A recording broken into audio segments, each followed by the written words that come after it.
Poor and weak boy accidentally becomes the leader of the strongest ninja clan.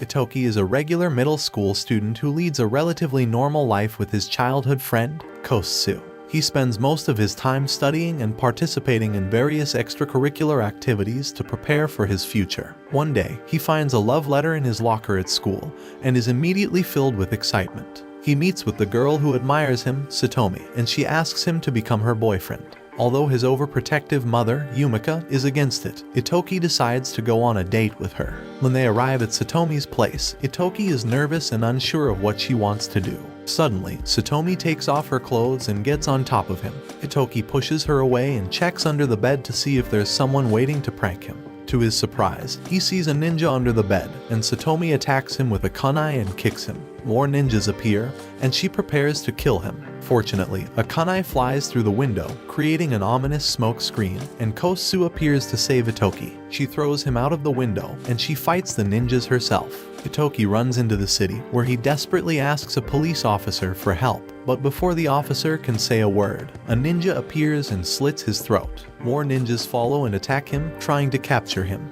But his uncle, Takasada, arrives, asking him casually how his date went. With a wave of his hand, he commands the officer to stop playing dead. He then gears up and prepares for the fight. Takasada fights the ninjas as fast as he can with his unmatched lightning speed, before taking Itoki back to the car with Kosu. He tells Itoki to get out and head up the stairs on the hill, calling it his family home. When they arrive, Itoki is surprised to find a grand mansion.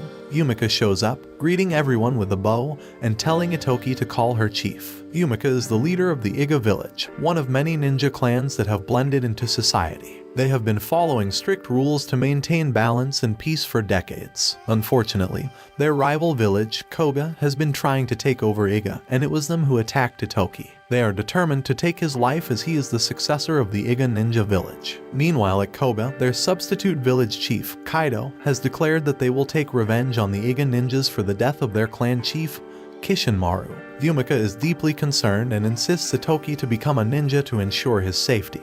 He feels reluctant and doesn't believe in the ninja story they're telling him. However, his uncle Takasada takes him outside and gives him a stern warning: either become a ninja or die. Takasada reveals to him that his father was once the village chief before he passed away. Yumika then took up the mantle to become the leader and protect their village. Overwhelmed with emotion, Itoki sheds tears as he realizes the burden his mother faces alone. Determined not to abandon her, he agrees to become a ninja too. The next morning, Ryaya informs Itoki that he has been accepted to attend the Kokutan Ninja Academy, the only ninja school in Japan sanctioned by the National Ninjutsu Security Measures Committee. She explains that 70 years ago, a major war in the ninja world led to the formation of the NSC to prevent future conflicts between villages. To be accepted into the academy, Itoki must pass a strict admission exam. On the day of the exam, Itoki and Kosu are surprised to find out that the exam location is owned by the Koga clan. They enter the exam room and see other students, along with a man who explains the test: hide and seek. The hider will leave first and hide somewhere in the service area. A minute later, the seeker will have to find the hider within 10 minutes or be disqualified. While Kosu is quick to find her hider, Itoki's target is Satomi, the same crazy girl from before. As he searches for her, Takasada takes out a Koga ninja who is attempting to kill him. Kosu warns him that other Koga ninjas are around too, so he must stay on guard. She and Takasada promise to help and protect him. Suddenly, another ninja tries to attack Itoki from afar, but Kosu steps in and follows the ninja into the bathroom and finds out that it's Satomi. She immediately engages in combat, but Satomi escapes and goes to chase after Itoki. Itoki has to act fast to uncover his hider, so he grabs a fire extinguisher and sprays it while screaming fire. This triggers the anti-fire system, revealing Satomi,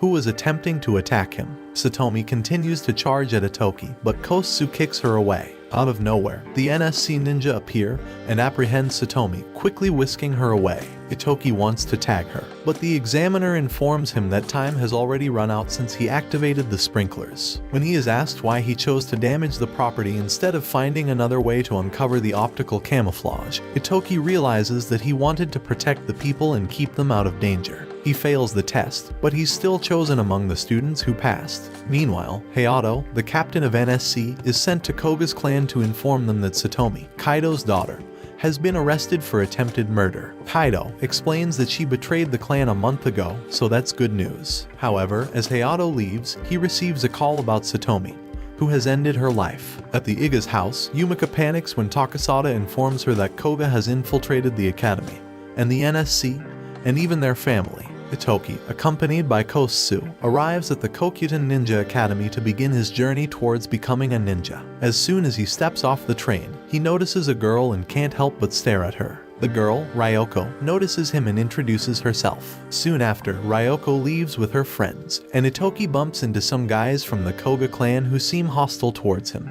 Just as a confrontation seems imminent, a girl named Kairi appears and pretends to know Itoki, taking him away from the situation. Kairi explains that those guys are elite Koga ninjas and offers to be friends with Itoki, who agrees. The school principal, Juzen, welcomes the students and reminds them of the 3 ninja principles: do not be discovered, do not kill, and do not betray. However, Juzen also emphasizes that if any of these principles are broken and not discovered, then it's okay. Kairi, who is also starting her first day of school, is surprised to find that she is in the same class as Itoki. During their lunch break, Kairi tells them what to get for lunch so as not to upset the Koga boys.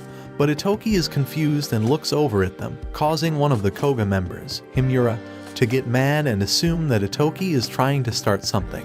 Thankfully, Suzaku, another Koga ninja, manages to calm Himura down and explains to Itoki that Kishinmaru, a great leader who was trying to make peace with all the villages, was recently killed by Iga. Suzaku vows that Koga will take revenge. Later on, the students have field training where the classes are combined. Kaminami, their teacher, talks about ninja suits and ninja cores, which Itoki has never heard of before. She explains that they need to get to the roof of the tower on the next island and bring back one manju from the principal, who is eating them up there. They have limited time to do so. Itoki manages to activate his suit by copying Kosu, but he finds that he is unable to move in it. Ryoko appears and helps him adjust the suit to his strengths, as she is from the Seiga clan, which specializes in ninja tools. When he's set, Itoki gets excited and accidentally falls off a cliff. Fortunately, he lands safely thanks to the suit, which is powered by the ninja core. Ryoko warns him to be careful not to damage it, as it will cause the suit to lose power. Together, they begin sprinting towards the island.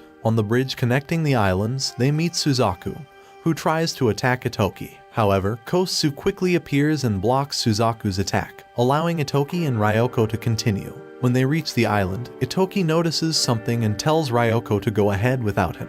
He finds Kairi, who has been attacked by Koga and had her core broken. She tells him what happened, and Itoki decides to confront them as they try to pick on another student. He tries to attack Himura, but Himura dodges and knocks him into a wall. Realizing that Itoki is weak, they start to beat him up. He attempts to break Himura's core, but he fails and gets beaten up even more. Just when it seems that they are about to destroy him and his core, the principal arrives and stops them. Itoki returns to Kairi and gives her a manju, revealing that he got it back from Himura during their fight. He then carries her to the bridge to meet up with Ryoko, who had also gone out to get her manju. Itoki knows that he must get his own manju, so he leaves Kairi with Ryoko, asking her to look after her. Itoki reaches the top of the tower and sees that there is only one manju left. Juzen then says that a shinobi must have both a blade and a heart, and proceeds to eat the last manju because Itoki has neither, thus failing the test. The next day at lunch, Itoki notices that everyone is avoiding him. Himura and the other Koga students have been threatening anyone who talks to Itoki. However, Kosu tells him not to pay attention to them. They sit down together with Kairi and Ryoko. Itoki and his friends are in a tight spot as they only have 2 days left to prepare for their written test on ninja tools. Knowing that Itoki failed his last test, Ryoko, the daughter of the Seiga leader, offers to help him prepare. Together with Kosu and Kairi, they form a study group to prepare for the test. However, Kairi reveals that they don't actually have to study. They just need to steal the answers that Kaminami has hidden away. If they're caught, they'll fail. Ryoko, being an expert in ninja tools, knows just how to get the job done. 2 other students join Itoki's group after being impressed by his bravery. That night, they sneak into Kaminami's office to steal the answers. Itoki locates the safe and key using a shuriken-like drone, but Kaminami hears them and pursues them. Kairi decides to act as a decoy and draws Kaminami away while the rest of the group gets the answers and escapes. The next day, Kaminami starts the test, but they soon realize that the answers have been switched. Himura, a Koga ninja, is laughing on the other side. He knew that they wouldn't catch on before they got the answers. As a penalty for failing the test, Itoki and his friends are assigned cleaning duty, but Ryoko still helps them out despite passing the test. While they clean, Kosu approaches Itoki and tells him that there must be a traitor in their midst. It was likely Koga who switched the answers, and someone must have told them their plan. Meanwhile, Hayato receives the autopsy results of Satomi and reads that a mysterious chip has been found in her brain. It was the end of the term, and Kaminami had gathered all the students to inform them of the joint practical exam to be conducted by all the classes. But there was a catch. Every year, the exam resulted in injuries, and sometimes, even deaths. The group discussed their plan to pass the test. But Itoki and Kosu were not part of it as they had a different mission to uncover the traitor. To aid Itoki in his mission, Ryoko gave him Sega's latest disguise ninja tool, which could disguise his whole body and even his voice when used with a ninja suit. Meanwhile, Kosu had her own plan. She was convinced that Koga would make a move during the exam and wanted to take down Suzaku. But Itoki was against it, fearing for Kosu's life. She argued that such was the life of a ninja, but this only angered Itoki, who stormed out for a walk. Outside, he met Juzan, who invited him for tea and manju. Itoki started to question if ninjas were merely killers and if his father died because he was a ninja. Juzan told him that he wasn't the first person to ask that, as Koga's former leader and his father had asked the same thing. The next day, Kusetsu trained with Itoki, preparing him for the exam ahead. They drew up several plans to take down Suzaku and threw them away when done. But someone took them out of the trash, leading to the mouse getting caught in the trap. As the exam began, the Koga headed towards Itoki's location, but they were ambushed and knocked unconscious. Turning to the traitor, Itoki and Kusetsu thanked him for his help, as they knew he would give Koga their plan and use it against them.